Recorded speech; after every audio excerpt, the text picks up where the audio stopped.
ఎన్ని జంటలకు వివాహం చేయడం జరిగిందండి? 80 సంబంధాలు ప్రస్తుతం కంప్లీట్ అయినాయండి ఈ 7 ఇయర్స్‌లో. ఓకే. అంటే మామూలుగా 80 సంబంధాలు కంప్లీట్ అయినాయి అనంటే, దానికి సంబంధించి ఎన్నో మ్యాచెస్ చూడడము, ఎన్నో ప్రొఫైల్స్ తీసుకున్న తర్వాత ఇవి సెట్ చేయడం అనేది జరిగుంటుంది కదా అండి? వాస్తవం. అలా మీరు ఎన్ని తీసుకున్న తర్వాత ఈ 80 మీరు సాల్వ్ చేయడం జరిగింది? ఒక 400 ప్రొఫైల్స్ మేము తీసుకోవడం జరిగింది. హ్మ్. ఆ 400లో మా మ్యాట్రిమోనీ ద్వారా 80 సంబంధాలు కుదిరించడం జరిగింది.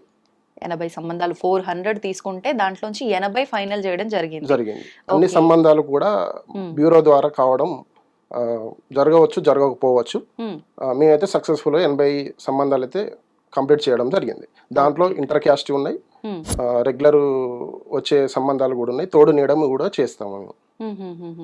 మధ్యతరగతి కుటుంబ సభ్యులకు, మధ్యతరగతి పిల్లలకు పెళ్ళిళ్ళు కావడం లేదు. అలాగనే గవర్నమెంట్ పిల్లలకు కూడా పెళ్ళిళ్ళు కావడం లేదు. మినిమమ్ వాళ్ళ దాంట్లో సాలరీ తక్కువుంటుంది. హ్మ్. 35 నుంచి 60, 70 ఉండేసరికి పిల్లలు హ్మ్. పేరెంట్స్ ఒప్పుకోవడం లేదు. పిల్లలు కూడా ఒప్పుకోవడం లేదు.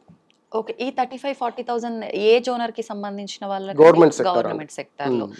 అంటే ఫ్యూచర్ ఉన్నప్పటికీ ప్రస్తుత సాలరీస్ తక్కువుంటున్నాయి గాబట్టి, అవును. దానికన్నా ఐటీ ఫీల్డ్‌నే ఐటీ ఎక్కువగా ఫీల్డ్‌నే ఎక్కువ ప్రిఫరెన్స్ ఇస్తున్నారు. రిక్వైర్మెంట్‌లో పెట్టుకుంటున్నారు. హ్మ్. ఇంకా జాబ్‌తో పాటు మామూలుగా ఇప్పుడు ఈ మధ్య కాలంలో చాలామంది ఖచ్చితంగా సిటీలోనే, హైదరాబాద్‌లోనే అవును. ఉండాలి. లేదంటే ఎన్ఆర్ఐస్ అయ్యి ఉండాలి. అవును. ఇలాంటి రిక్వైర్మెంట్స్ ఉంటాయి గదా! అలాంటివి. ఎన్ఆర్ఐ సంబంధం కూడా మమ్మల్ని కన్సల్ట్ కావడం జరుగుతుంది. హ్మ్. రీసెంట్‌గా కూడా మనకు జర్మనీ నుంచి వాళ్ళు భార్యాభర్తలు ఇద్దరు, అమ్మాయి తల్లిదండ్రులు పేరెంట్స్ మనల్ని కన్సల్ట్ కావడం జరిగింది. హ్మ్. మనకన్నా ముందు కూడా వివిధ మ్యాట్రిమోనీలలో, వెబ్‌సైట్‌లలో వాళ్ళు పేమెంట్ చేసి కట్టారు. కానీ హ్మ్. వారు అనుకున్న విధంగా సంబంధాలు కాకపోవడం వల్ల మనల్ని పర్సనల్‌గా కన్సల్ట్ కావడం జరిగింది.